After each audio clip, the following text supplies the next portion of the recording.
চলে এসে নতুন ভিডিও জগদ্ধাত্রীতে আজকে দেখা যায় চন্দ্রনাথ মুখার্জি পৌঁছেই যায় দিব্যাসেনের সঙ্গে কথা বলতে। সেই সময় দিব্যাসেনের কাছে একটা ফোন আসে এবং নার্স জানায় যে জগদ্ধাত্রীকে তার নার্সিংহোমে নিয়ে যাওয়া হয়েছে এবং ওটিতে নিয়ে যাওয়া হয়েছিল। এবং চন্দ্রনাথ মুখার্জি সেই ফোনটা নিয়ে কথা বলতে থাকে যে কে ছিল সেখানে। তখন বলতে থাকে সে নার্স যে সেখানে স্বয়ম্ভু ছিল এবং কৌশিকী ছিল।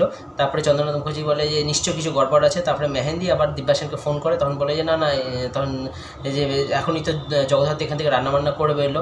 তারপরে এখন পুরো কথাটা চন্দ্রনাথ মুখার্জি তাকে বলে, মেহেন্দিকে বলে, তখন বলে যে নিশ্চয়ই এর মধ্যে কিছু গড়বড় আছে, তার মানে হয়তো দুর্গায় জগদ্ধাত্রী সে কিন্তু ঘুরে বেড়াচ্ছে, আপনারা এখনই গিয়ে সে নার্সটার সঙ্গে কথা বলুন, তাহলে সমস্ত কিছু পরিষ্কার হয়ে যাবে। এবং সেখানে নার্সিংহোম আগে পৌঁছে যায় দুর্গা জগদ্ধাত্রী পেশে এবং সেখানে নার্সটার হাত থেকে ফোনটা নিয়ে নেয়।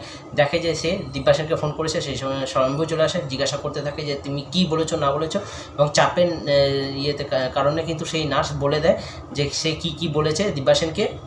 সে সময় দুর্গা বলে যে এখনই কিন্তু একে ভ্যানিশ করে দিতে হবে, নাহলে কিন্তু বিপদ আসবে। তারপরে সেখানে পৌঁছে যায় চন্দ্রনাথ মুখার্জি এবং দিব্যাসেন, সেখানে গিয়ে খুঁজতে থাকে নার্সটাকে, কিন্তু কেউ কোথাও খুঁজে পায় না। এবং তারপরে দিব্যাসেন যখন সেই নার্সকে ফোন করে, সেই ফোনটা ধরে কিন্তু স্বয়ম্ভু, এবং স্বয়ম্ভু বলতে থাকে নার্স ভ্যানিশ হয়ে গেছে। এবং সেখানে কিন্তু তারা অবাক হয়ে যায়। তারপরে দেখা যায় যে দুর্গা বাড়িতে ফিরে আসে এবং সেই সময় বৈদেহী, তারপরে উৎসব এবং মেহেন্দি তারা ছেঁকে ধরে, তেমন বলতে থাকে তুমি এখন কোথায় ছিলে। তখন বলে আমি তো কাজ থেকে আসলাম, মাও কাজে রয়েছে।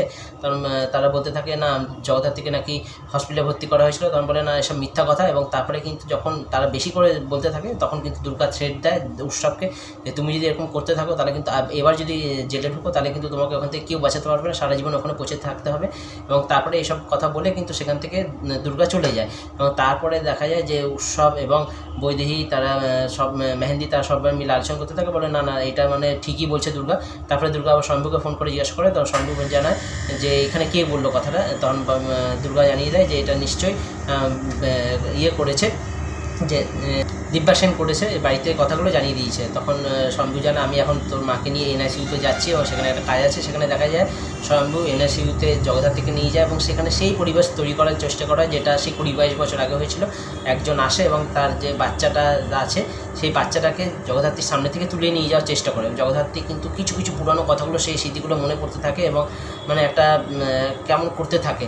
তারপরে কিন্তু এপিসোডটা এখানে শেষ হয়ে যায়। দেখা যাক কালকে কী হয়, কারণ কালকের দিনটা কিন্তু খুব ইম্পর্টেন্ট। বন্ধুরা দেখতে থাকুন জগদ্ধাত্রী। ভিডিওটা ভালো লাগলে লাইক করে দেবেন, চ্যানেলটাকে সাবস্ক্রাইব করে দেবেন। নমস্কার।